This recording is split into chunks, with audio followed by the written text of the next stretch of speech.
we go again. Here we go again with yet another reason as to why I can't take this dump seriously. Headline at Mass Live, which I'm assuming is short for Massachusetts Live.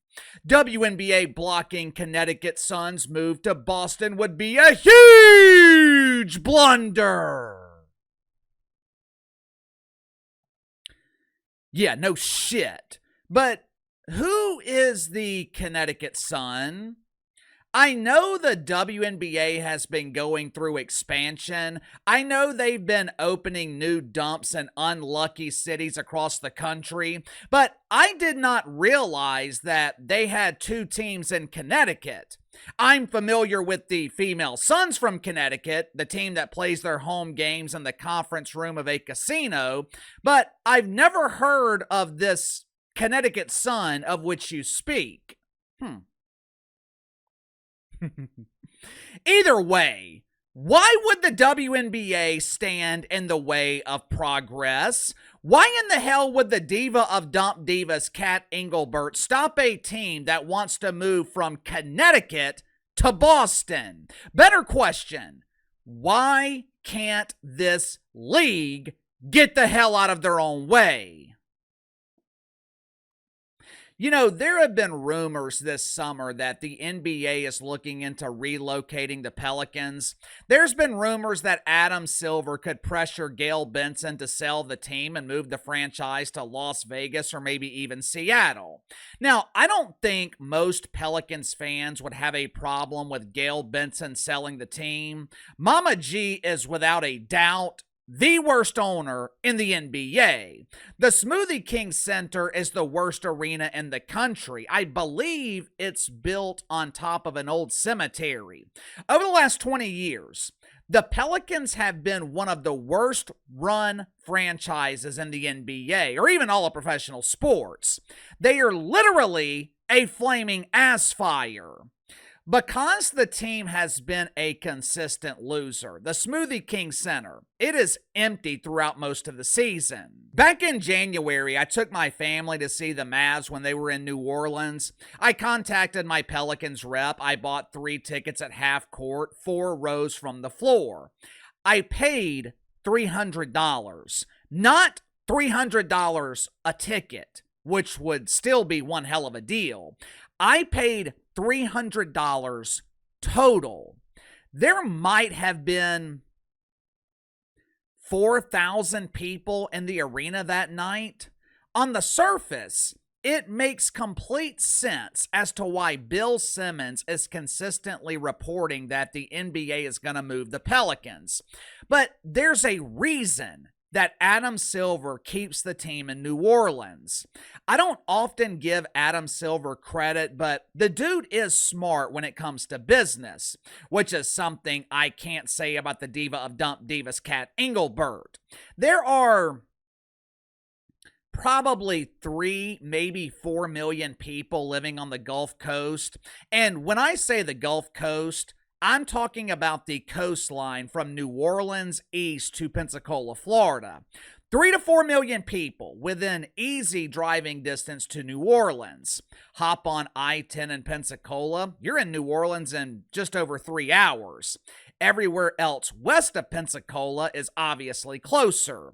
If you include Baton Rouge, the unbelievable shithole known as Jackson, Mississippi, Montgomery, Birmingham, which is where the Pelicans G League team is located. Basically, if you include Louisiana, Alabama, Mississippi, you're talking about 12 million people. Subtract 1 million or maybe 2 million who might be close to Memphis or Atlanta. You're still talking about 10 million people.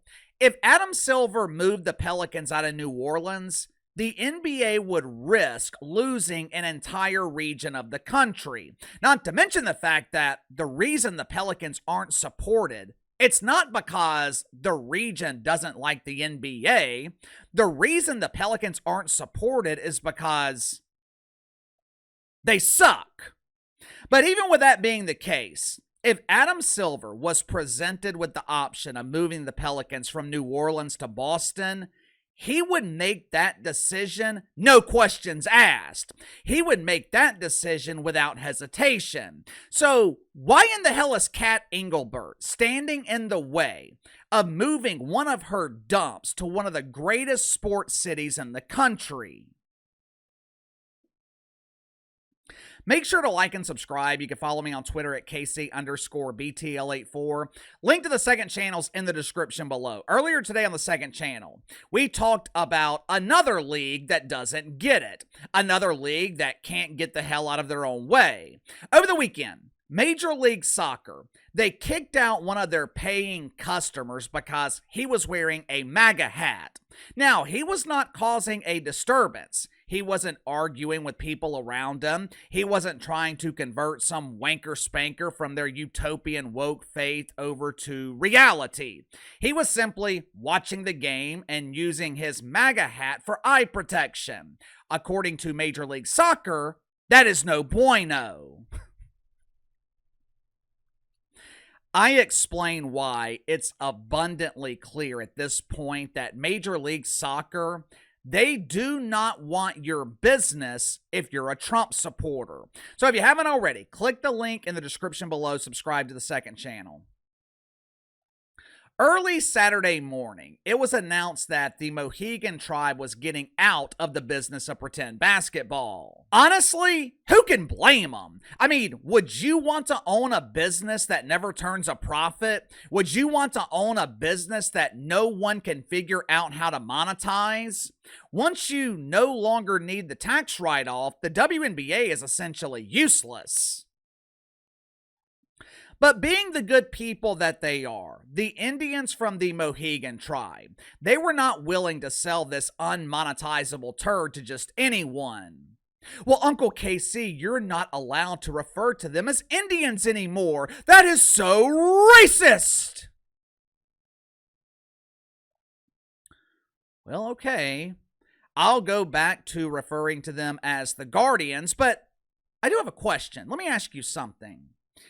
How come it's no bueno to refer to Indians as Indians, but it's okay for deacons at Woke United Methodist to call the Trumper a taco? Wouldn't referring to the Trumper as a taco be offensive to bad hombres? Anyway, the Mohegan Tribe, they're good people. They didn't want to dump their dump to just anyone. They wanted to make sure their charity was in good hands. The Mohegans worked out a deal to sell full ownership stake in the Female Suns from Connecticut to Steve Pagliuca. Now, I don't know too much about Stevie. Based on my limited research, Steve Pagliuca is a Democrat.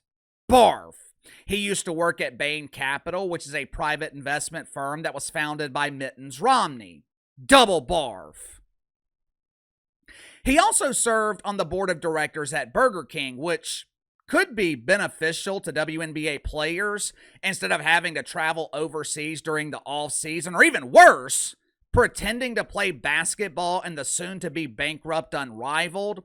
Steve Pagliuca, he can get WNBA players jobs during the off-season at Burger King. For once, they can wear a crown they actually earned. Steve Pagliuca is also a minority owner in the Boston Celtics. He was willing to spend $325 million on this dump in Connecticut, which was a record amount for a team in the WNBA. Normally, they have trouble selling these teams for pesos. Several years ago, I heard about a WNBA franchise being sold in exchange for Vietnamese dongs. Steve Pagliuca, he was willing to invest $325 million into this unbelievably bad league. But he had one request. In order to accept his money, the WNBA had to be willing to move the team from Connecticut to Boston. Sounds reasonable, right? Boston is a great sports town. Celtics are always supported, the Patriots, the Red Sox, the Bruisers, or the Bruins, whatever the hell the NHL team is in Boston that no one gives a shit about on a national level. Boston is a great city. They are passionate about their teams, especially when it comes to basketball. This should be an easy decision for Cathy Engelbert, right? New owner is willing to spend $325 million. He's also willing to invest another $100 million in a practice facility. This should be a no-brainer, right? Headline at the New York Post: the female Suns intend to play in Connecticut in 2026.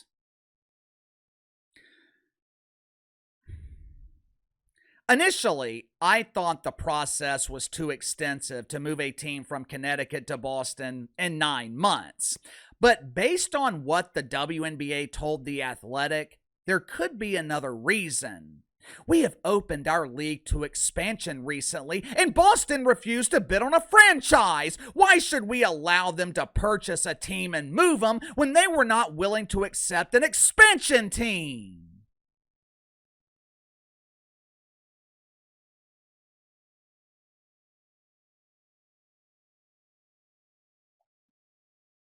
Um, what?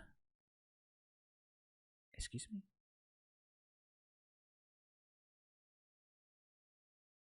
Let me make sure I'm understanding you correctly.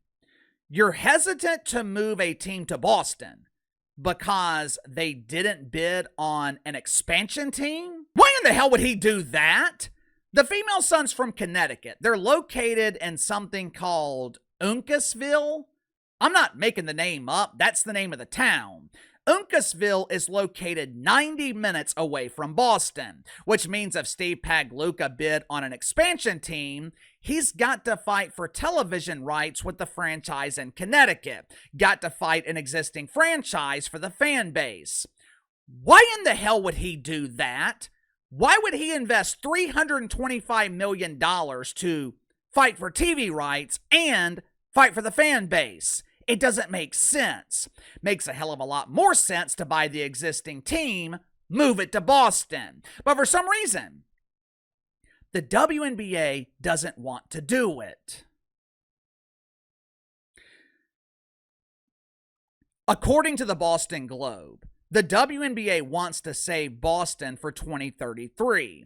They want Boston to wait 8 years and bid on an expansion team in 2033.